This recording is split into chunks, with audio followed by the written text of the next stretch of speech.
ṣùgbọ́n gbà tí ìsìláàmù dé bánà alàlàálì náà ní irú káfí ìbòjúbọjú táǹpẹ̀ ní kìnnáà táǹpẹ̀ ní nàṣífù sàkátà ní nàṣífù wà lọ́mú yìí ní ìsìkáàtà àrínàṣífù àsìkò yóò gbà ṣùgbọ́n màtá náà wá di ẹni ńlá táàrí fi wọ́n ń ṣẹlẹ̀ pẹ̀lú àwọn lábá ẹlòmíín fà ìmọ̀kan sàrí bí tó ń ṣe ọlọ́run Muhammadu yóò ya wọlé lọ́sàn wọn ya wọlé lóru ẹlòmíín fi ìfẹ́ bí irú àwọn bàbá wa ní ìsìndágbàjì á wọlé wọn lásìkò tó bá wù wá ní tìfẹ́ bàbá wa mú sí àmọ̀ fà wọlé wọn mọ̀ bọ̀ wọn lọ́wọ́ ní ìdílé kó ti di àrífín Al-Qur'an wa ni ọ̀dà tó bá dé bẹ́ẹ̀ ni báyìí ni ẹ máa ṣe Suratul Hujurat báyìí ni ẹ máa ṣe Suratul Tagabun Suratul Mumtahana báyìí ni ẹ máa ṣe mọ́sí báyìí Suratul Ahzab báyìí ni ẹ máa ṣe mọ́sí báyìí Suratul Nur ọ̀rọ̀ pọ̀ mbẹ́ lọ́kàkàn tiẹ̀ sọ́ọ̀nì lọ́lọ́wọ́n sọ wípé ya bani Adam ẹ̀yin ọmọ Ádámà.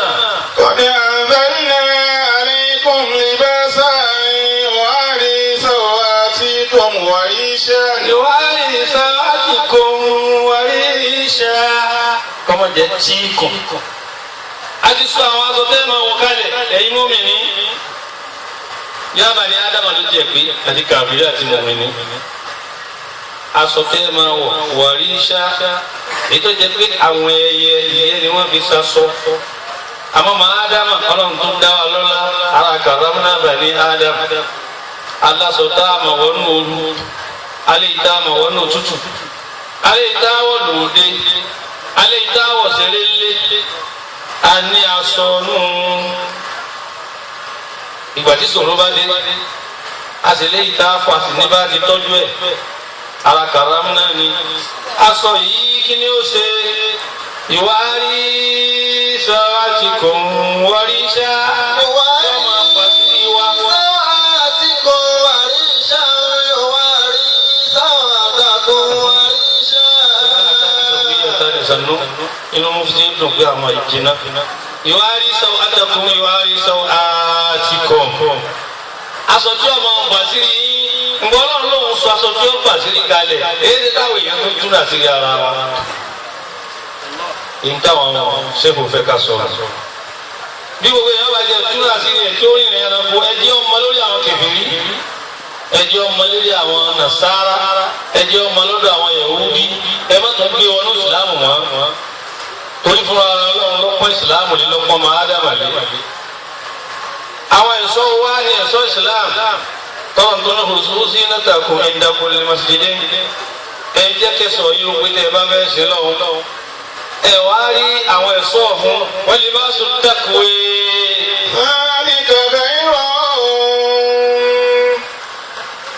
libasu taqwa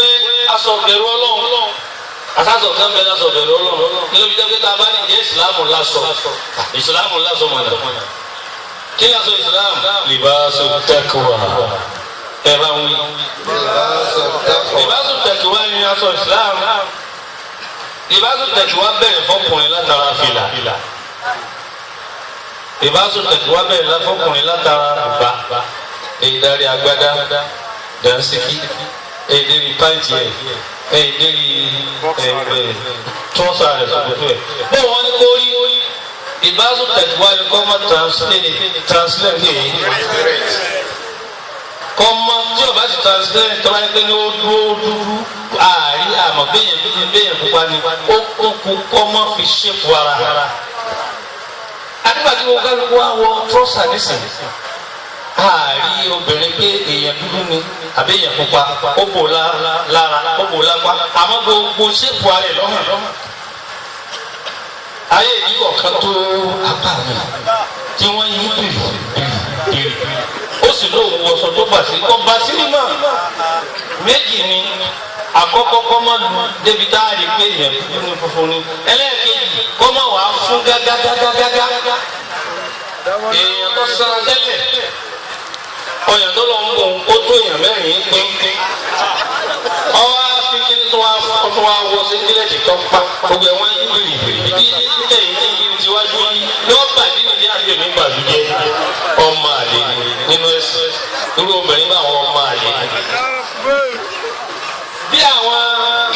fẹ́ kárí nù. kódà aṣọ tó wò ló lu wọn ní kó sọ́dọ̀ tiwa.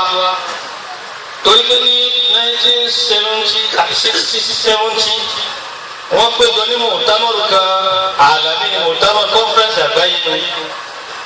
àwọn alùlàkìyàní ni àti àwọn alùlàkìyàní yóò bí máa nọ hárìbù islam kí la lè fi ja islam lógun tí la fẹ́ bẹ lọ́wọ́ mi 60-70 lọ́jáde wọ́n ní damiru islam wa ahlahu damiru islam wa ahlahu ẹ wó islam ẹ dàwó àdúgbò àwọn mùsùlùmí wọ́n bẹ̀ sí tafsilati wọ́n bí máa nọ damiru hó kí la fi wó islam wọ́n ní pẹ̀lú kadọgbẹsí kuraani bàbá yìí gbẹlẹ ẹ harafa rẹ ẹ da kuraani lóde ti daba ẹfọ o de ní kíláàsì bí wo òun ni pé káwó Kaaba ni ẹ wò ọ̀nà tí wọ́n gbà wó Kaaba ni wọ́n wádìí sí ọlọ́run ló fún ọ sí ọ sàmì dàda gbàdá kọ́. من لم يهتم بأمر دينه فليس منا بأمر الإسلام فالحديث النبي gbogbo ẹgbẹ́ Islam ọba nù ànábì ní kò sí nù wa ọlọ́mọdé owó ní Kaaba wó. wọ́n sì ní gbogbo jáàmì àtọ́ àmẹ́fà àgbàjáàmì Azhar nígbà bàbá ti jáde. ẹgbẹ́ ẹ̀dá gbogbo jáàmì àrùn kí ni wọ́n ṣe lọ́wọ́lọ́wọ́ tí mo dúró yìí sí lónìí táwa bẹ́ẹ̀. wọ́n ń jaja mi àdúgbò Azhar gbogbo lọ́wọ́ báyìí gbogbo aláàbí ń ṣe masari Azhar ni wọ́n wá wọ́n ti ṣe sínú tíra wọn láti 60. mùsùlùmí ò ní mọ̀ wọ́n wá ja ìsìlámù lógun látara àwọn culture Islamic culture adatul Islam níbi aṣọ táwọn wọ̀ wọ́n wá lọ kó aṣọ kásọ wá. àwọn kristiani sì ti lọ mọ̀ lórí àwọn kan association àwọn fàyímà rìsálà àti wọn.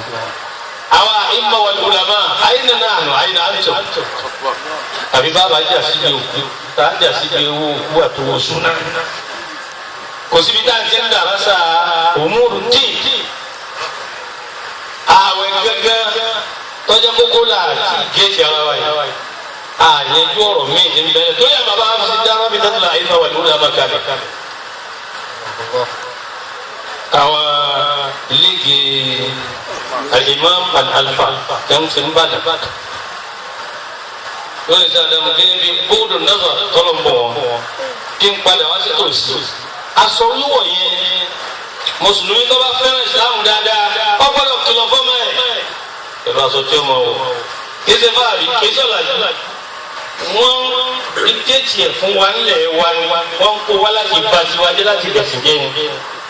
يريد الله أن يخفف عنكم وخلق الإنسان ضعيف العقل وضعيف العلم وضعيف الفكرة وضعيف الإيمان ضعيف القوة ضعف يقوى الله أن مباشر دافعي ولني لقوي الله أن يريد الله أن يهديكم أن يتوب عليكم ويهديكم سنن الذين من قبلكم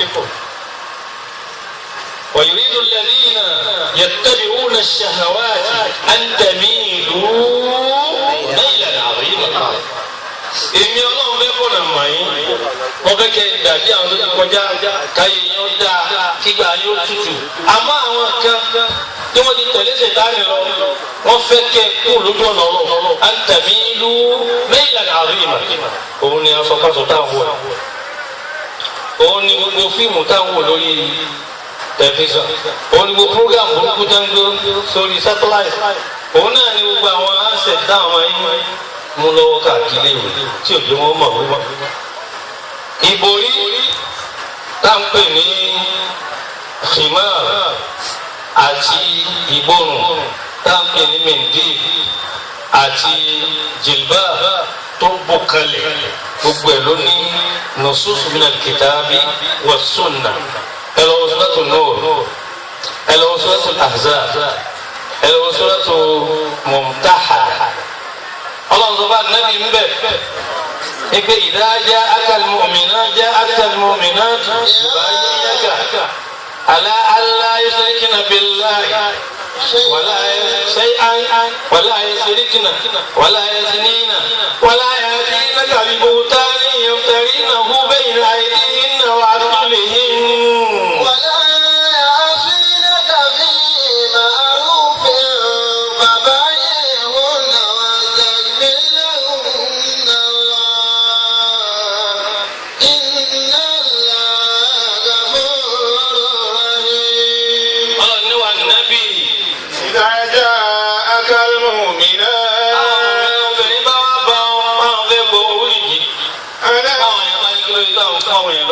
èèyàn tẹ̀ tó fóbìnrin ọlọ́run ní káàdínàbí ò fóbìnrin torí àtakò fọ́ ẹlòmíì lójú ó tún wá fọ́ làkàyè nítorí kó sáfẹ́ takò ẹ̀rí nàkìdùl mọ̀ọ́dú ìnbẹ̀ nàkìdùl wáàdì ìnbẹ̀ nàkìdùl fòsìlóbì ìnbẹ̀ àwọn tí ń takò súnbí tí ń takò àwọn ẹni ọlọ́run yìí mọ̀ọ́dú lẹ́ ń takò ní tí ń jẹ́ tọ́pìkì àbí wáàdì ìwẹ̀ ni ó gbé kalẹ̀ lẹ́ ń takò lẹ́ ń bínú ẹ̀ àbí fòsìlóbì ọ̀nà tí ń gbà pírísẹ́ǹtì ẹ̀ lẹ́ ń bínú ẹ̀ kọ́ yanjú. nísìnyí wọ́n ní wíìlì ọ̀dà mọ̀lúdì ọ̀dà záwí ọ̀dà ẹni wọ́n yí ọkọ̀ padà gbogbo dání ọ̀dà yìí pátá náà wọ́n ń ṣe àwọn ayí ọkọ̀ rẹ̀ padà sáwọn lọ bẹ̀rù báwọn obìnrin bá wọn láwọn fẹ́ gbọ́wọ́ báyìí ọ̀nà àràṣòro lórí kọ̀lísàn fún wọn lọ́wọ́ gbà wọ́n sí lè kéwú gbà wọ́n sọ́sàn látù gbà wọ́n sí sáwíà àwọn kọ̀lísàn náà rẹ̀ يشركن بالله شيئا ولا يسركن ولا يزنين ولا يقتلن أولادهن